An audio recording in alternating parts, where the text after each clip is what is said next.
I went right into a paid position as a college student as a stage manager.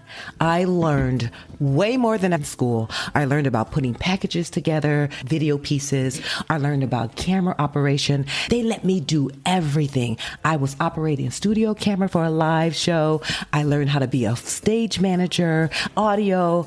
Welcome to Up and Comers of Hollywood, your channel for exclusive insight into rising talent. We'll be discussing their journey to success, the challenges they overcome, and the impact they're making on the industry. Subscribe to Up and Comers of Hollywood's YouTube channel and follow us on our podcast. Stay tuned as we uncover the inspiring stories of these talented individuals. I am so honored today to bring to you a wonderful interview with Sandra Allen. She is an esteemed producer and showrunner for scripted television. A veteran of the court genre, she is currently the co-executive producer on Amazon Freeview's Tribunal Justice, created by Judge Judy Sheindlin. Most recently, Allen was the executive producer of Relative Justice. She was also a senior producer on Judge Steve Harvey on ABC and produced Divorce Court, Judge Joe Brown, and Swift Justice. Swift Justice was nominated for Daytime Emmy Awards in the Outstanding Legal Courtroom Program category. Allen has extensive experience in the talk show world. For 2 seasons, she was a senior producer on Ayanla, Fix My Life on Oprah Winfrey's own network. She's also shot a Weight Watchers commercial with Winfrey at her home. She produced For The Real, Dr. Drew, T.D. Jakes, Keenan Ivory Wayans, and so much more. We're excited to have her today. Sandra Allen. Thank you for coming today. I'm so excited. We're honored to have you because your resume is amazing and it's long. Before we get into your resume, I really like to learn a little bit about you. Let's go back to when you started producing. Okay. First of all, where are you from? I was born and raised in San Diego, California. San Diego's paradise. If you don't know, you need to go.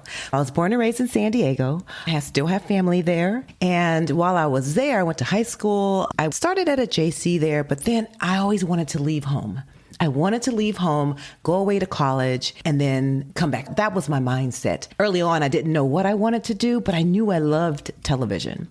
So a friend of mine was going to Arizona State, and she said, I'm majoring in TV. And I was like, gosh, that's what I want to do. There's really a major in TV. So that sparked it for me. But my journey wasn't traditional. My journey started because when I left and went to college, my boyfriend at the time was a superstar athlete. He played baseball, basketball, and could either go to college full ride or he could get drafted. So he decided to go with sports. Needless to say, he wanted to get married. So I left college we were young, 21, 22, with 1 semester to go and got married. Then basically it just stopped everything. 3 months into that, I got pregnant with my daughter. So 10 years later, when I'm 29, 30, I go back to school, get my degree. That's when my career started. So you actually started later in life. Later. So by that time, I'm in the Bay Area. So I met this young lady because I was getting involved in school and things. And so she was doing an internship at the Fox affiliate. I said, I want to do an internship. She says, do not go to any of the networks because they will never let you do anything. You won't learn anything. She said, go to a small cable station. There was a small cable station there in Concord, California.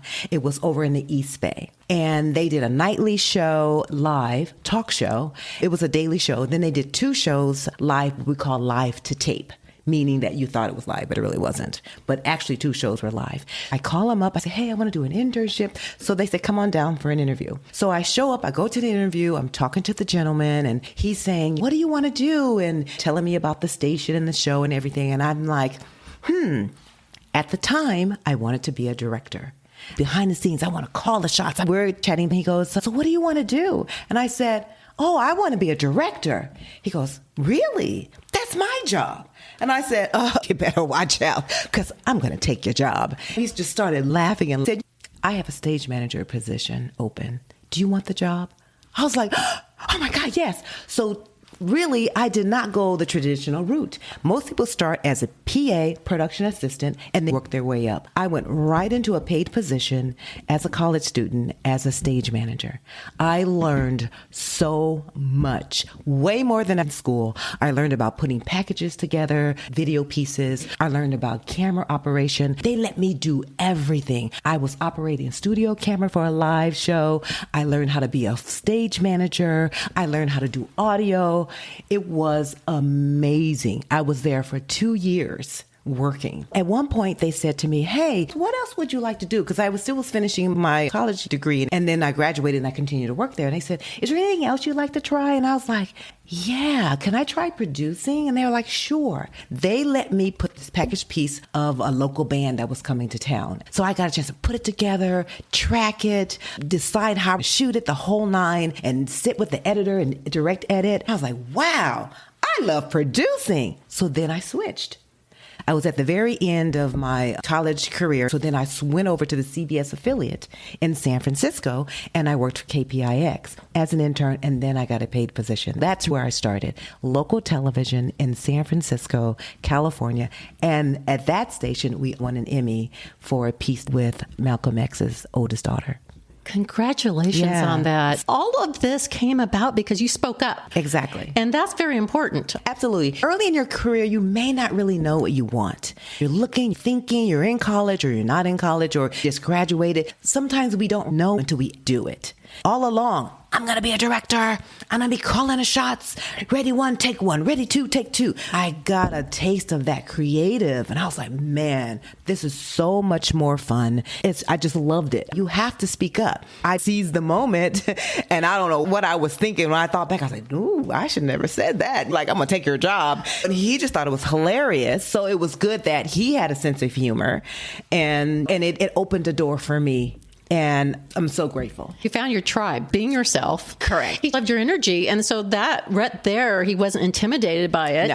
So you're with the right people who were Correct. not intimidated by you. And maybe you reminded them Of someone. or themselves. So when did you come to Los Angeles? How did you get here? Okay, so how I got here was after I worked over at the cable station for, like I said, a couple years. I transitioned from the stage manager. Once I got a taste of the creative side, they gave me a position as a talent booker, booking all of the talent, all the guests who would come on the show. Not producing, just booking. So finding good people, good stories to be guests. Then I went to the CBS affiliate. There was a show called Bay Sunday. And whenever someone big came to town, we locked them onto our show on Bay Sunday. It aired Sunday mornings right after Charles Kuralt. But anyway, there was another show with Paget Brewster. And for those of you who may not know who Paget Brewster is, she's the one that played Joey's girlfriend on Friends. Dark hair, cute. And then she went on to be like the boss in, I think it's Criminal Minds with the little short bob. She had a talk show. The executive producer of that particular show, of Paget, was a lady named Donna Somerville, and she used to be a producer for Donahue. So she was the EP, and she started this show. The show was trying to go national. It never did. It only stayed local. Then it got canceled. When the show got canceled, that EP said, hey, you want to go back to Southern California? You want to go to LA? And I was like, yeah. She goes, well, okay, I'm going to call my friend for you. She calls this friend a supervising producer on the Lisa Gibbons show. She calls me and says, Donna says you're fabulous. And she said, it's just like that. And I was like, okay. I'm a little shy, not sure what to think. She said, Bruce is going to call you with your contract. I said, do you want to meet me or something? Should I drive down? I have family there. Should I, no, we don't need to meet you. You'll get your contract shortly. Okay. And that was it. That's amazing. That was the third job, because same with the CBS job, I was walking into these positions. It just has to be the hand of God or whatever you want to call it. But the doors were opening for me. So I walked into an associate producer position on the Lisa Gibbons show. So now I'm in LA working on the Paramount lot. Yes, I am starstruck, and I'm looking around. And I'm like, oh my God. I'm here? Really? Pinch me? And that's how I got to LA. That's extraordinary. Like you said, it was just meant to be. It just was, this came easy for you. Now, it doesn't come easy for a lot of people, Right. but I have to say, just by knowing you right now, we met through a friend, and I have to shout out to Dell Turner, a veteran actor here in Los Angeles, who recommended Sandra. But your personality, getting along with folks, people want to work with people they like. It appears to me, and what I'm hearing and what I'm experiencing right here in front of me, is your energy, lightness, hard work preceded you. I would say yes, too. There's a couple of things with that. And I'm going to say, yes, I do agree with you. And that is my personality. I'm not a bull in a china cabinet. That's not me. I'll never be that. I'm aggressive. Move over. Here I come. I'll never be that. That's not my style. I'm very low key, laid back. My parents were like that. I grew up in San Diego at the beach all the time. My persona is laid back. I'm not a drama queen. I never have been. As you can tell, I do love to laugh. I like to joke. So that's going to always carry me forward. I do have a lot of energy. I think it came from my mom. And yeah, so that does carry with me. Like I said, I'm not confrontational. However, I'm not a pushover. So it's a fine line. And you're right. People want to work with people that they can really gel with, or people that they know they can trust and do the job. And as a person who is in management position, that's my philosophy. I would tell my teams, they know, I have a saying, no stress, no drama, no mess. Let's have fun, but get it done. And that's what we're going to do. And with that, I'll take the person who may not be as knowledgeable, but their attitude is great. Their energy is great. They're asking tons of questions. They want to do the job. They want to do a good job. They're showing up early. They're staying late because they want to grasp it and they want to be here, versus someone who has the attitude, I know what I'm doing and I don't need to ask questions. Take your ego to the door. Thank you so much for bringing that up. I think it's so important for a lot of our listeners who want to get into this business of producing unscripted. Mm-hmm. Can you explain to the audience the difference between scripted and unscripted?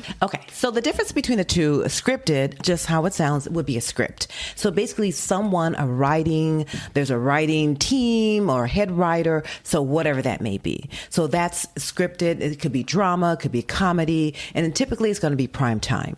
Now, unscripted also falls into kind of two categories per se. Reality TV, which is not technically scripted, meaning that it's not a writer's guild or a union show per se when it comes to the writing portion of it. No one's really going to write what the person's going to say, especially on a reality show or a docu-follow. However, what still falls under unscripted would be daytime programming, and that's mainly what I work in, mainly talk shows. But a lot of talk shows are scripted in a sense that it's scripted for the host. The host has scripted words that the host has to say. It's going to be an intro, an outro, or a tease, or whatever the case may be that someone has to write. So that part of it is scripted. However, what the guests on the show are saying is not scripted. I get it. Good. That was a great explanation. Now, I see here you've done so much. You do a lot of court TV. Yes. I fell into that genre. Starting from the Bay Area, that's where I started, talk shows. So when I came down here, it was a talk show. Court shows end up being like an extension of talk. So you have a bunch of guests who need to talk and present their case. Then once someone knows that you're in that genre, then you keep going. So I will toggle back and forth between court and talk. I've been doing those for the past, 15 years or so. And I also see here that you've worked with Oprah and Steve Harvey. For Oprah, I did one of the first Weight Watchers commercials. I got to shoot it in Santa Barbara at her home. Amazing, I will say. Yes, believe the hype. Yes, amazing. Place is huge. So that was so cool to actually tape that. We taped it on her property in the Maya Angelou home that's there because she has the big house, the Maya Angelou place. That's what she named it. And it has its own like little kitchen and living room and everything and bedroom. So we taped the commercial there. It was amazing being in her presence. I'm going to say that. And she was very gracious. If someone wanted to produce something like the commercial that you did with Oprah, what does that day look like? Oh, everything starts with pre-production, and that's in everything. Before you actually pull out a camera, you're going to do everything on paper. Everything starts on paper. And so that's what happens with that. But of course, Weight Watchers, they were working with us to get some of the guests on the show. We started with the vision. What do we want to do? How do we want to do this? The music, all of that. We started all of that on paper first in the own offices there and deciding what we're going to do. Once we had that locked, then we set out to do production. So we had, I think it might have been 3 days. The first day we're with the guests in the kitchen. We had a cooking day. And then we had a day with Oprah outside talking to other guests. So you lay out the days like that on paper. It's going to be multiple days. As a producer, you're basically organizing, coordinating the entire project, whether it's Steve Harvey's show, whether it's a talk show, or whether it's a commercial with Oprah. You're starting from ground zero. Are you the one that brings everyone together, or just deal with the money part? In production, there's two sides. There's a production side and then there's a creative side. On the creative side, and that's the side that I'm on, they're the ones that's coming up with what's going to happen when, how it's going to happen, where it's going to happen. The production will come in, say, oh, you want to do that? Okay, we can shoot it like this. We can light it like this. So then the two will come together to create the project. But production can't do anything until the creative decides. So yes, this starts with the creative, and as a showrunner, co-EP, EP, or even producer, I'm going to decide what we're going to do. Not the money part, but what are we going to do? What are we going to say? Are we going to say it over here? Are we going to say it over there? Are we going to sit down, stand up? Who's first? Who's second? We're deciding all the movement on the creative side. That's a producer. When you see the news and see what they're talking, or if you watch something on TV and people walking around or see someone doing something, then you know the producer had that idea. Creative producer.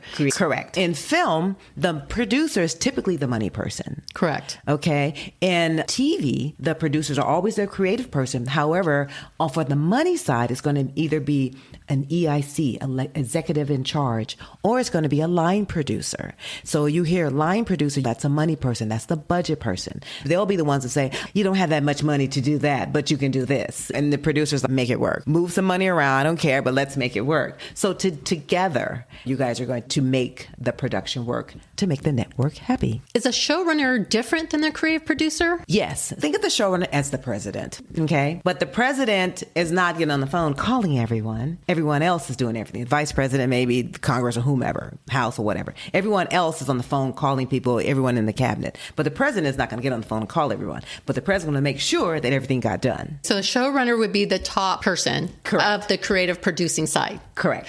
Perfect. Thank you for that. I'm learning with all of you out there. I'm so fascinated by all this. What skill set does it take to be a creative producer? People skills. So management skills, leadership skills, because everyone's looking to you. So you want to have, first of all, some experience in the industry so that you understand what you're doing and what needs to be done when. So I would say leadership skills, management skills, producing skills, because you got to know how to produce. Writing skills too, because you have to correct everyone else's writing and make sure that it's making sense. I would say critical thinking skills.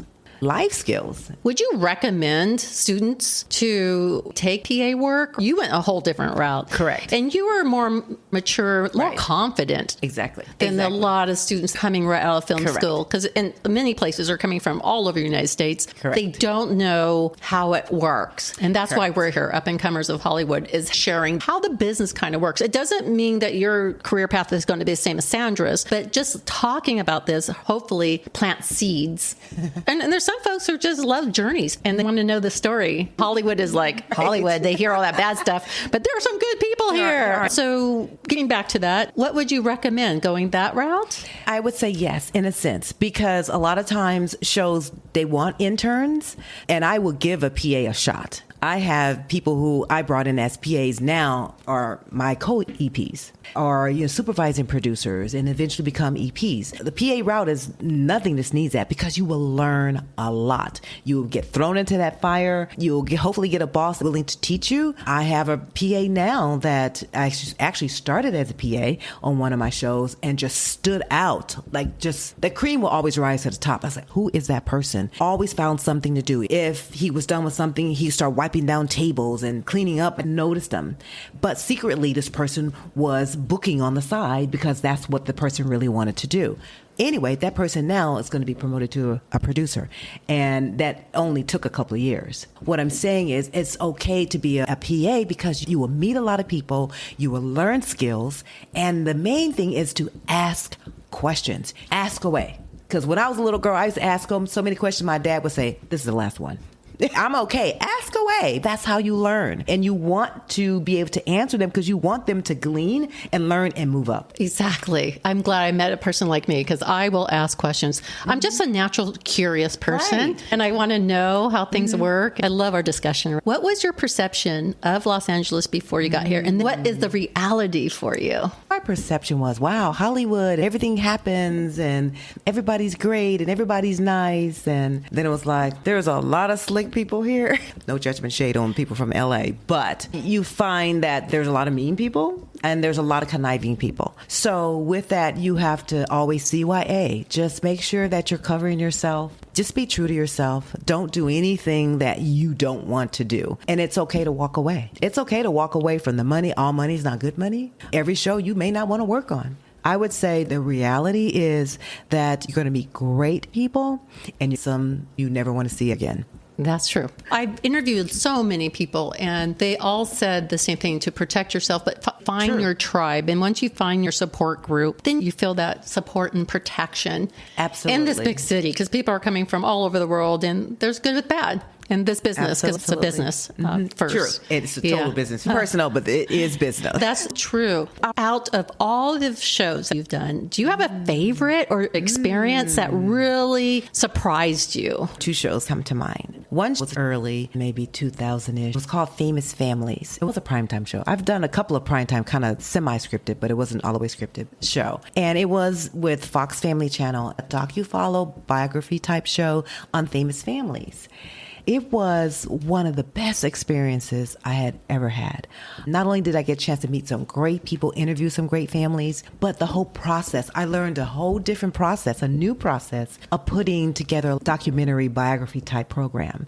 And that's what I loved about it. I loved about online and offline editing. I learned about QCing and learning how to actually put it together later. It was amazing. Thank you for sharing that with us. And then the other one I want to say probably was Iyanla Fixed My Life, because the nuggets, and it was about this lady named Iyanla Van Zant, a life coach. People would, of course, apply to be on the show, and then she would go to them and give them tools on how to fix their lives. She was not a psychiatrist or psychologist. She basically was a life coach with life experience. But people loved her because her nuggets in wisdom was so great. And I would be sitting in Video Village like, man, that is good. Writing things down because it was good. Those were great experiences. I remember her on Oprah. And then she had her own show, and that's one of the shows you produced. Well, yes, Iyanla Fixed My Life. That one. It was a reality show. Yeah, it was a reality. I think I remember that one, but I remember her on Oprah, and I used to always watch it because I used to love listening to her as well. Exactly. I can't pronounce her name. Yeah, Iyanla. I know. I couldn't either. I had to always write it like E and then Iyanla. Okay, thank you. For someone who has years as a speech impediment, we all have challenges. For people who are interested in becoming a creative producer, what kind of resources or books or anything on YouTube? I would say, first of all, you need to know where you want to be. You may not know what you want to do. So with that, I would say, watch television, watch TV. If you're looking at the camera shots, notice how the camera's switching. If there's continuity or continuity is off, then you'll be able to almost tell, I like that, or I don't like that. I wouldn't want to do that. But I would say, as far as resources, if you don't really know what you want to do, there are several different groups on Facebook. Yes, there are like casting groups, there are producing groups, there are women in film groups, and ask a lot of questions. Also on LinkedIn, they have several different classes. They have show running classes, producing courses, and things like that. I've never been one that's read books about it, mainly because most things are caught versus taught. You have to catch it. And catching it means you need to be in the environment. Volunteer. Go and, sign up for an internship. Get on that set. Or if you meet somebody, go to networking things. Join various different organizations. And when they have seminars or webinars, get on those webinars and see if you can come and shadow someone. A lot of people will say they'll be okay with that. And when you get that, you can ask a ton of questions. What does this mean? What does that mean? Why are you doing this? I speak to colleges. A lot of students from Drexel would hit me up and say, can I come down? Absolutely.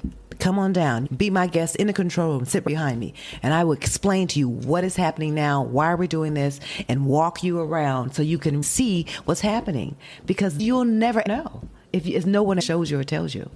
Perfectly said. I know you said you went back to school because you didn't finish your bachelor's because you became a mom. Correct. And a wife. Exactly. And when did you finish your bachelor's? I finished it in the Bay Area. It was 94, 95, somewhere around in there.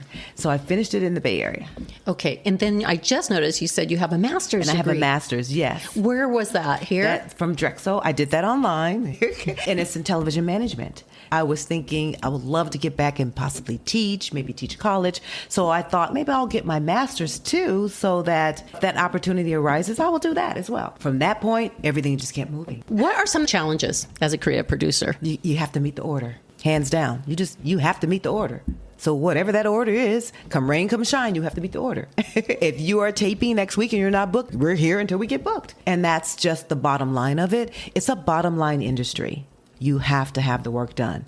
If you can do it in 2 hours, great. Go home, have a latte, have a good day. I try not to work on weekends. No one wants to work on weekends. You need to have a life-work balance because that will make you crazy if you don't. The thing is, get the work done. Let's try to have a schedule that's reasonable so we can get the work done. I'm the type person where I'm always fighting for the teams and the schedule. I'm sorry, but that schedule, and this is the way I have to describe it so you really understand what I mean. It is, throw up, diarrhea, and boo all at once. The schedule is nasty, so we need to work around it. And this is what I would say to my EIC when they come up with a tape schedule, which we don't come up with. So we have to have a schedule that's going to be workable for everyone. Now let's talk about your successes.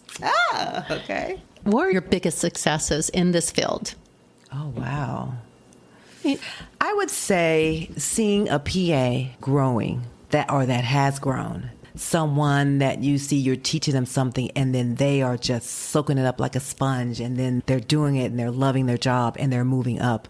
That's a success. It sounds like you're a really great mentor, Sandra. You love mentorship, don't you? I think I do. I never thought about it like that, but I think you're right. I do. I want to see people succeed. I never want to set anyone up for failure because that, to me, that sucks. And some things, whether you realize or not, will set you up for failure.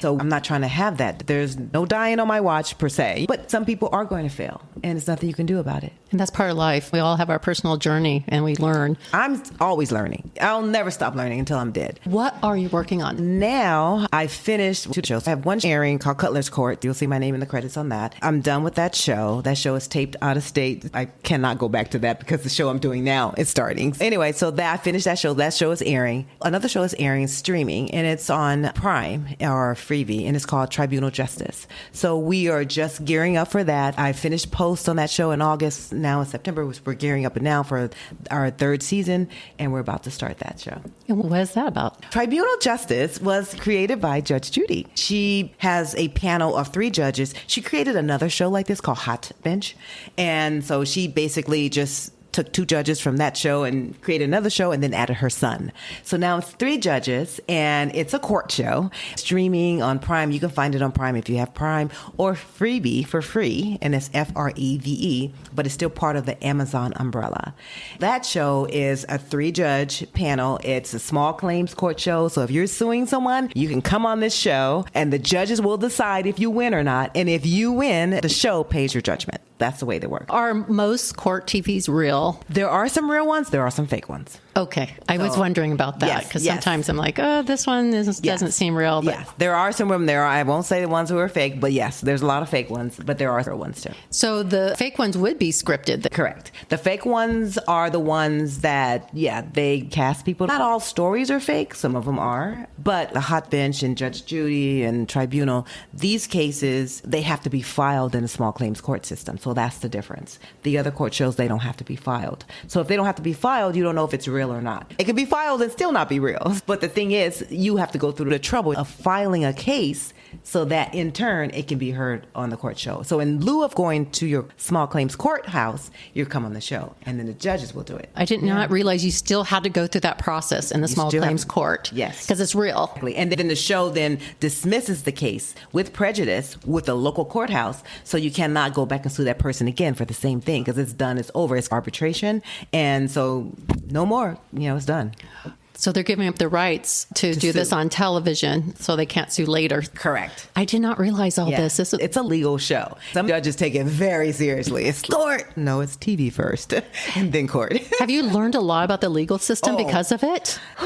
That's an understatement. Yes, I have. I learned so much about renting, contracts. If you're renting a place, there's much to learn about the law and the ordinances. There's so many different things that really makes things legal or illegal. And the judges have to take certain laws into consideration when you come on those shows. So yeah, you learn a lot. It's wow. That's such a bonus for you. Because you can use that in everyday life. You're like a law clerk now. Oh, absolutely. Producing this. I've learned so much because most shows I've worked on, the judges are either ex-judges or attorneys, and they have their own law firm. I've learned different doctrines of the law and what these different doctrines mean and how you can do this, but you can't do that. It's been very informative.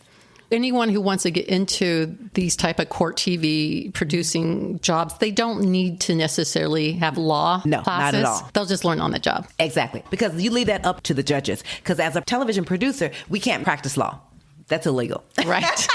So that's illegal, cannot practice law. However, we have to produce first. So it's always, even though it's a legal show, it's TV first, then it's the law, then it's the court. The judges do that. The producers are there to get the story, get them on the show, and that is it. And then the judges do everything else.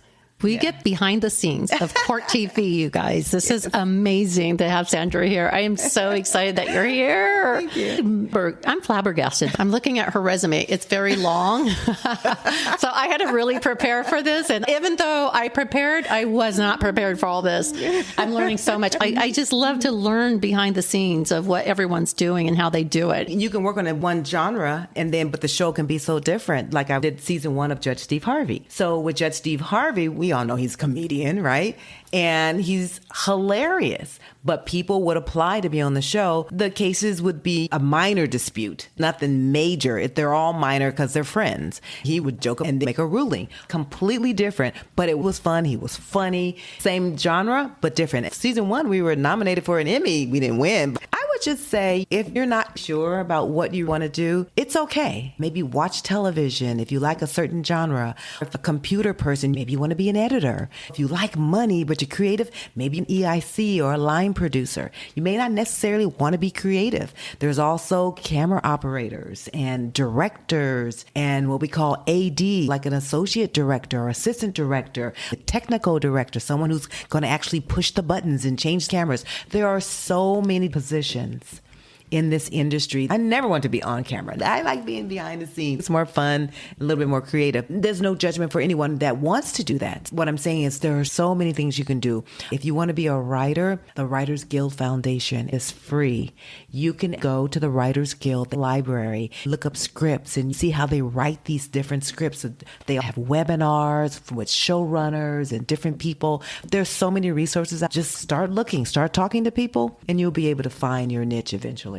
So the Writers Guild, you do not have to be in union to use it? No, but there's a Writers Guild. That's union. Okay. But there's a Writers Guild Foundation called the WGF. Google it. And they have webinars that they have so many different resources for writers. And also, if you want to be a writer, there's workshops and then writers programs. NBC has one. WB has one. All these huge networks have writers apprentice programs. That's great for people who want to write. But yeah, there's resources out there. Are you part of the union? I'm part of the academy. So I'm in the academy and I'm pretty active. I vote, I judge. I like that. As actors, we have SAG. Producers also are part of a union like this? I think, the academy is not really a union. And there really isn't a producers union per se. There is the Producers Guild. It's a guild. It's not technically a union. I know they were trying to start a union for producers. If you are in news, I think you're part of SAG and AFTRA. But entertainment producers don't have a union. We don't have anyone fighting for us, like writers or directors or camera operators. They are unionized. They're not fighting for your health insurance. You're on your own. We're on our own. A lot of unscripted going into streaming. Mm-hmm. Is that a transition from network to streaming? Oh, yes. Everything's about the dollar. You have a different revenue, different audience, trying to get the cord cutters who've cut the cord with cable. They're not watching cable, but they will stream. They're into the streaming. There's money in streaming. So yes, you will find that now they are transitioning because that's a totally different audience that may have cut the cable, that may not watch TV. And then it's a little looser when it comes to streaming. You can hear a few choice words sometimes on streaming more so than on broadcast. Broadcast has more restrictions. You have to hit commercials. There are certain things you have to do, and you have standards and practices. You may not have that so much in streaming. This is so much information. It's a little looser. Right. Sandra Ellen, thank you so much. All this information was valuable for me. We're honored. Well, thank you. I love your energy. Love her energy. Thank you so much for coming back to Up and Comers of Hollywood. Make sure you subscribe and share with your family and friends. I'll have more guests like Sandra Allen talking about the careers that they've created for themselves and sharing with you a lot of resources and tips. Thank you and stay kind. Bye.